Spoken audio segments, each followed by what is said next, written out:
Welcome students. आज आपण आपल्या पुस्तकातील 3 नंबरची कविता द इंचकेप रॉक ही पाहणार आहोत. ही कविता रॉबर्ट सौदी या इंग्लिश पोएटनी लिहिलेली आहे. रॉबर्ट सौदी यांचा जन्म इंग्लंडमध्ये 1774ला झाला आहे, तर त्यांचा मृत्यू 1843ला लंडन येथे झालेला आहे. त्यांचे अनेक कविता प्रसिद्ध आहेत. त्याच्यामध्ये द इंचकेप रॉक ही देखील आहे आणि तीच आज आपण पाहतोय. द इंचकेप रॉक हे एक बॅलेड आहे. बॅलेड म्हणजे पोवाडा. नाट्यात्मक, रोमांचक आणि गमतीशीर कथन करणारी गोष्टीरूपी कविता म्हणजेच पोवाडा. The Inchcape rock is a ballad. A ballad is a poem that tells a story and it can be dramatic, funny or romantic. मराठीत त्याला आपण पोवाडा म्हणतो. 14व्या शतकातल्या ॲबट ऑफ ॲबरब्रोथॉक यांनी इन्स्टॉल केलेल्या warning bell on the Inchcape rock. Inchcape rock म्हणजे स्कॉटलंडमध्ये 18 kilometre अंतरावर समुद्रामध्ये असणारे खंदक किंवा खडक. समुद्रातील जहाजांच्या लोकांना मार्गदर्शन व्हावं यासाठी ॲबट ऑफ ॲबरब्रोथॉक यांनी एक वॉर्निंग बेल लावली. या दंतकथेवर आधारित ही पोएम आहे आणि एक समुद्र लटारून ही धोक्याची घंटा काढून टाकतो आणि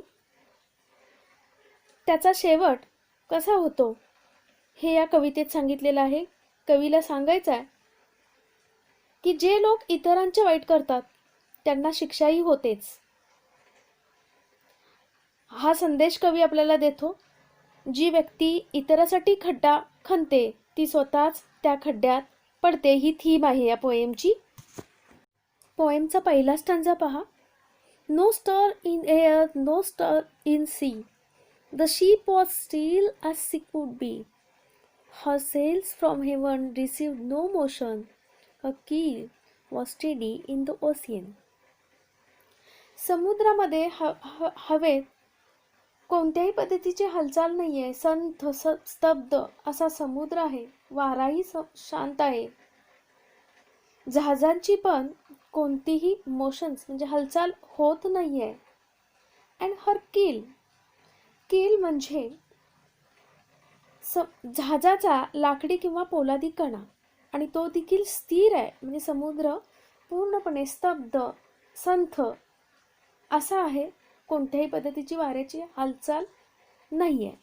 असे ह्या स्टांजाचं मिनिंग आहे. या स्टांजामधील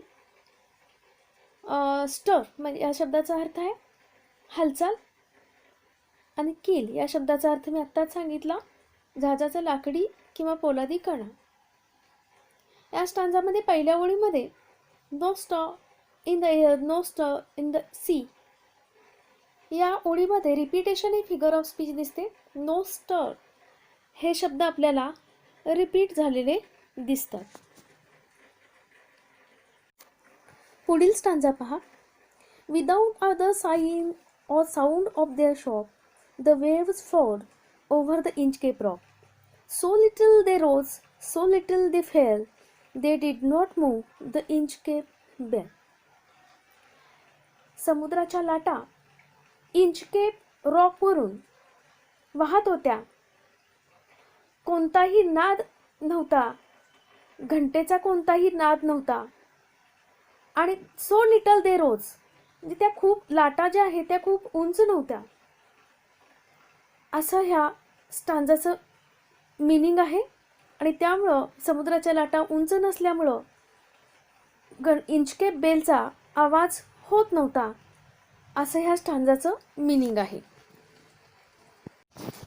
या स्टांजामध्ये देखील आपल्याला रिपिटिशन हेच फिगर ऑफ स्पीच दिसते. या स्टांजामधील 3 नंबरच्या ओळीमध्ये so little the rose, so little they fell यामध्ये सो लिटल हे वर्ड्स रिपीट झालेले दिसतात. पुढील स्टांजा पहा. The abbot of Aberbrothock had placed that bell on the Inchcape Rock. On a buoy in the storm, it floated and swung, and over the waves its warning rung. पहिल्या दोन ओळींचा अर्थ असा आहे, द ॲबॉट ऑफ ॲबरब्रोथक यांनी खलाशी लोकांच्या मार्गदर्शनासाठी इंचकेप रॉक येथे बेल प्रस्थापित केलेली आहे. ब्युआय या शब्दाचा अर्थ असा आहे की जहाजांच्या मार्गदर्शनासाठी ठेवलेली तरंगती अशी खूण, मराठीमध्ये आपण तराफा असं म्हणूया त्याला. आणि ह्या तराफ्यावर असणारी ही जी बेल आहे त्याचा नाद होतोय जेव्हा समुद्राच्या लाटा ची उंची वाढते तेव्हा ह्या बेलमुळं जेव्हा हे खडक झाकले जातात, जेव्हा समुद्राला भरती येते आणि तेव्हा हे खडक दिसत नाहीत आणि मग या खडकांना थडकून जहाजांचा अपघात होण्याची शक्यता असते. अशा वेळेला खलाशी लोकांना हे खडक आहे तिथं ओळखावे यासाठी ही बेल या ॲबॉट ऑफ ॲबरब्रोथक यांनी तिथं लावलेली आहे. आणि समुद्राला जेव्हा भरती येते तेव्हा हे खडक झाकले जातात आणि हे खडक झाकल्यानंतर खलाशी लोकांना त्या बेलच्या आवाजामुळं इथं खडक आहेत आणि त्यामुळं जहाजची दिशा बदलता येते. यासाठी या ॲबॉट ऑफ ॲबरब्रोथक यांनी ही घंटा म्हणजेच बेल या इंचकेप रॉकवर लावलेली दिसून येते आणि ही खलाशी लोकांना वॉर्निंग आहे असं ह्या स्टांजाचं मिनिंग आहे. पुढील stanza, when the rock was hid by the swell, the mariners heard the warning bell and then they knew the perilous rock and blessed the abbot of Aberbrothok. मी मगाशी म्हटल्याप्रमाणे मरीनर्स म्हणजे खलाशी लोकांना हे वॉर्निंग बेल ऐकायला मिळते जेव्हा सर्ज स्वेल म्हणजे लाटांचे हेलकावे, आणि या लाटांच्या हेलकाव्यामुळे जेव्हा खडक हिड म्हणजे झाकले जातात तेव्हा ह्या वॉर्निंग बेलचा आवाज या खलाशी लोकांना येतो. And then they knew the perilous rock म्हणजे पेरिलस म्हणजे धोकादायक असे हे रॉक आहेत हे त्यांना लक्षात येतं आणि त्यामुळं ते ॲबॉट ऑफ ॲबरब्रोथक यांना ब्लेस्ड करतात, यांना मनापासून धन्यवाद देतात की या ॲबॉट ऑफ ॲबरब्रोथकमुळं ह्या खलाशी लोकांचे प्राण वाचलेले आहेत आणि त्यामुळं त्यांना ब्लेस्ड करतात, मनापासून धन्यवाद देतात. पुढील stanza, the sun in heaven was shining gay. All things were joyful on that day. The seabirds screamed as they wheeled round, and there was joyance in their sound. आकाशामध्ये सूर्य तळपत होता आणि तो एक सुखदायक असा दिवस होता. आसमंतातील प्राणी आणि समुद्र पक्षी आपला आनंद व्हील्ड राऊंड म्हणजे गरकन गोल फिरून व्यक्त करत होते आणि त्यांचा जॉयन्स म्हणजे आनंद त्यांच्या आवाजातून व्यक्त होत होता. तर अशा या प्रसन्न दिवशी काय घडलं पुढं ते पहा. The buoy of the Inchcape bell was seen a darker speck on the ocean green. Sir Ralph the rover walked his deck and he fixed his eye on the darker speck. या स्टांझामध्ये तिसऱ्या ओळीमध्ये sir Ralph the Rover यांचा उल्लेख जो आहे हा sir Ralph the Rover दुसरा तिसरा कोणी नसून एक पायरेट आहे म्हणजेच समुद्र लुटार आहे आणि त्याची नजर समुद्रातल्या डार्कर स्पेक म्हणजे त्या इंचकेप बेलवर आहे. जेव्हा समुद्राच्या वरच्या मजल्यावर म्हणजे डेकवर तो चालत फेरफटका मारतोय तेव्हा त्याचं लक्ष या बेलकडे गेलेलं आहे, त्याची नजर त्याच्यावर त्या बेलवर फिक्स झालेली दिसून येते. He felt the cheering power of spring, it made him whistle, it made him sing, his heart was mirthful to excess but the rover's mirth was wickedness. तर हा सुखदायक दिवस आहे, त्याची नजर त्या बेलवर आहे आणि ह्या चेअरिंग स्प्रिंगमध्ये आनंदाच्या दिवसामध्ये त्याला शीळ घालावीशी वाटते, तो गाणं गातोय, परंतु त्याच्या आंतरिक मनामध्ये मात्र काहीतरी विकेडनेस चाललेला आहे, काहीतरी सैतानी भावना त्याच्या मनामध्ये निर्माण झालेली आहे. त्याचा आनंद जो आहे तो शुद्ध आनंद नाही आहे, त्याच्या दुष्ट भावना जागृत झालेल्या आहेत आणि त्याच्या मनामध्ये कोणती तरी अशी दुष्ट भावना घर करून आहे आणि त्याचाच तो विचार करतोय असं ह्या स्टांजामध्ये कवी म्हणतो. His eye was on the Inchcape plot. Quoth he, my men, put out the boat and row me to the Inchcape rock, and I will flog the abbot of Aberbrothock. Sir Ralph the Rover याची नजर त्या Inchcape बेलवर आहे आणि तो आपल्या सोबत्यांना क्योथ म्हणजे आज्ञा देतो की जी बोट आहे ती बोट त्या इंचकेप रॉक जवळ घेऊन चला. आणि तो म्हणतो की द ॲबॉट ऑफ ॲबरब्रोथक यांना राग येईल, यांना त्रास होईल, पीडा होईल. प्लॉग म्हणजे पीडा देणे, त्रास देणे. तर त्यांना त्रास होईल अशी काहीतरी गोष्ट त्याला करायची आहे आणि म्हणून तो आपल्या सोबत्यांना आज्ञा देतो की जी बोट आहे ती इंचकेप रॉककडे घेऊन चला. The boat is lowered, the boatmen row, and to the Inchcape rock they go.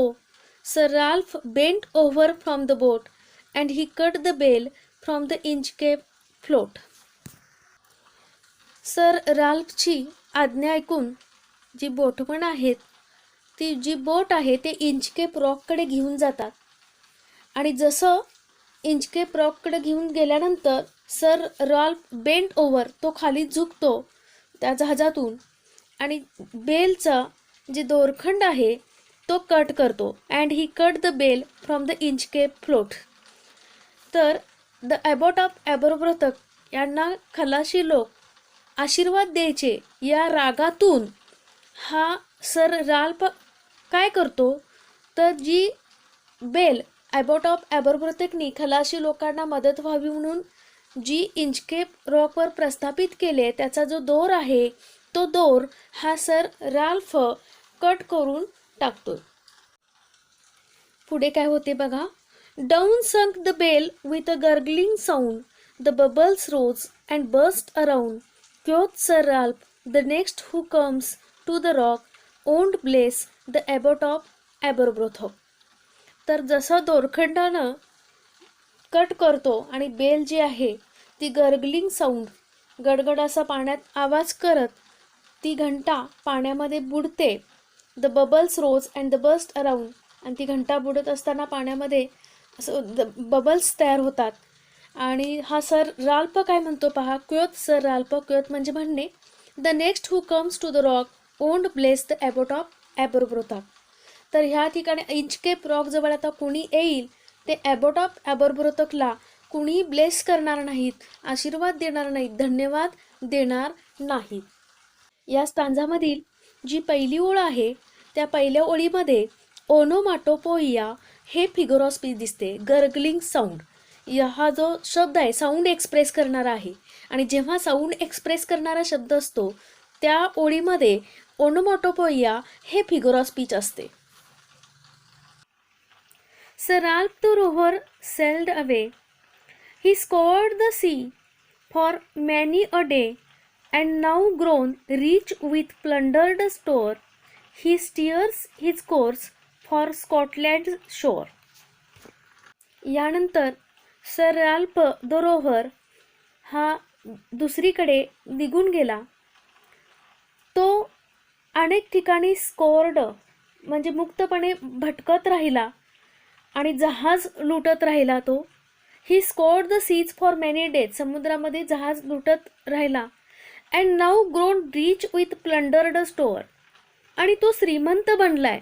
Plundered store म्हणजे लुटलेली जी संपत्ती आहे, मालमत्ता आहे, ह्या मालमत्तेनं तो अतिशय श्रीमंत बनला.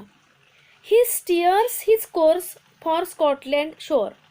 आणि मग एक दिवस असा उजाडला की त्यावेळी तो स्कॉटलंडच्या किनाऱ्याकडे त्यानं आपली जहाज किंवा बोट जी आहे ती स्टिअर्स केली. स्टिअर्स म्हणजे एक दिशेने जाणे. स्कॉटलंडच्या दिशेनं त्याने आपली बोट आणायला सुरुवात केली. या स्टांजामध्ये he scoured the seas for many a days या ओळीमध्ये अलिट्रेशन हे फिगर ऑफ स्पीच आहे. साऊंड यस रिपीटेड झालेलं आहे. So thick her haze overspreads the sky, they cannot see the sun on high. The wind hath blown a gale all day, at evening it hath died away.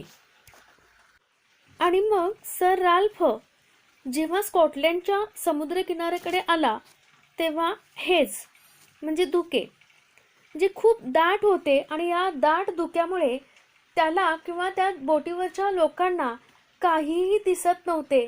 सूर्य दिसत नव्हता. They cannot see the sea on high. आकाशामध्ये सूर्य दिसत नव्हता आणि वारा जो आहे तो अत्यंत वेगाने वाहत होता. द विंड हॅड ब्लोन अ गेल ऑल डे. दिवसभर अत्यंत वेगाने सोसाट्याने वारा वाहत होता. आणि मग दिवसभर असणारा हा वारा संध्याकाळ होताच आधी आणखीनच वेगाने वाहू लागला. At evening it had died away. या शेवटच्या ओळीतून आपल्याला हे स्पष्ट दिसून येते. On the deck the rover takes his stand, so dark it is they see no land. Quoth sir Ralph, it will be lighter soon, for there is the dawn of the rising moon. समुद्रामध्ये जहाजाच्या डेकवर जे जहाजाच्या वरच्या मजल्यावर sir Ralph the Rover उभा होता. अंधारामध्ये त्याला काहीही दिसत नव्हतं. त्याला जमीन जवळ असावी असं दिसत नव्हतं. तो इतरांना म्हणाला, it will be lighter soon, for there is the dawn of the rising moon. लवकरच चंद्र उगेल आणि थोडासा उजेड आपल्याला मिळेल असं आशावाद त्यानं व्यक्त केला. Canst hear said one, the breakers roar, for methinks we should be near the shore. Now where we are I cannot tell, but I wish I could hear the Inchcape bell. त्यातला एक जण म्हणतो की त्याला नीट ऐकायला आलं नाही. त्या ठिकाणी जी गर्जना सुरू आहे वाऱ्याची किंवा समुद्राची रोअर, त्यामुळे त्याला नीट ऐकायला येत नाही आहे. आणि मग सर राल्फ द रोव्हर जो आहे तो विचार करतो की आपण methinks we should be near the shore. Shore म्हणजे किनारपट्टी. आपण किनारपट्टीच्या जवळ आलो आहे. तो म्हणतो की आता मला ते नीटसं सांगता येत नाही आहे, परंतु जर इंचकेप बेल असती तर नक्कीच आपल्याला दिशा कळली असती असे विचार त्याच्या मनामध्ये आले. They hear no sound, the swell it's strong, though the wind has fallen they drift along, till the vessel strikes with a shivering shock. Oh Christ, it is the Inchcape Rock. आता त्या सर्वांना इतर कोणतीही गोष्ट ऐकायला येत नव्हती. The swell is strong. Swell म्हणजे भरती. समुद्राला खूप भरती आलेली होती. Though the wind has fallen they drift along. वारा होता तरी देखील ते खूप सावकाशपणे चालले होते, ड्रिफ्ट. परंतु जी व्हेसल आहे, जी नौका आहे, बोट आहे, ती एका दगडावर जोरात आदळली. जहाजाला एवढा प्रचंड धक्का बसला, शिवरिंग शॉक, की त्यांनी ओळखलं आणि म्हटलं, oh Christ, it is the Inchcape rock. त्यांच्या जहाजाची धडक इंचकेप रॉकवर बसलेली आहे. हे जहाजावरच्या सर्वांना लवकरच उमगलं. Sir Ralph the rover tore his hair. He cursed himself in his despair. The waves rush in every side. The ship is sinking beneath the tide. Sir Ralph जो आहे तो स्वतःचेच केस उपडू लागला. तो स्वतःलाच दोष देऊ लागला. तो खूप निराश झाला. आणि मग याच वेळी समुद्राच्या ज्या लाटा आहेत त्या जहाजाच्या आतमध्ये शिरल्या. The ship is sinking beneath the tide. आणि जे जहाज या पाण्यामध्ये बुडायला सुरुवात झाली. सिंक म्हणजे बुडणे. तर आज इंचकेप बेल जर असती तर हे जहाज नक्कीच बुडले नसते. आणि ह्या इंचकेप खडकावर आदळून हे जहाज बुडले. But even in his dying fear, one dreadful sound could the rover hear, a sound as if with the Inchcape bell the devil below was ringing his knell. भीतीने गर्भगाडीत असलेला हा सर राल्फ, त्याला एक अत्यंत भयंकर असा आवाज आला, जणू काही तो इंचकेप बेलचाच आवाज होता. परंतु हा इंचकेप बेलचा आवाज नसून मृत्यू देवता समुद्राच्या तळातून धोक्याची घंटा वाजवत होती. तो जो इंचकेप बेलचा आवाज नसून त्याच्या मृत्यू घंटेचा आवाज होता. अशा प्रकारे त्याच्या दुष्कृत्याची शिक्षा त्याला मिळाली. निसर्गाने त्याच्या चुकीच्या कृत्याबद्दल त्याच्यावर सूड उगवला. एखाद्याचा वाईट विचार केला तर आपल्याबरोबरही वाईट होतं, ही साधी थीम या पोएममध्ये सांगितलेली आहे. या पोएममध्ये कवीचा स्पष्ट संदेश आपल्यास दिसून येतो.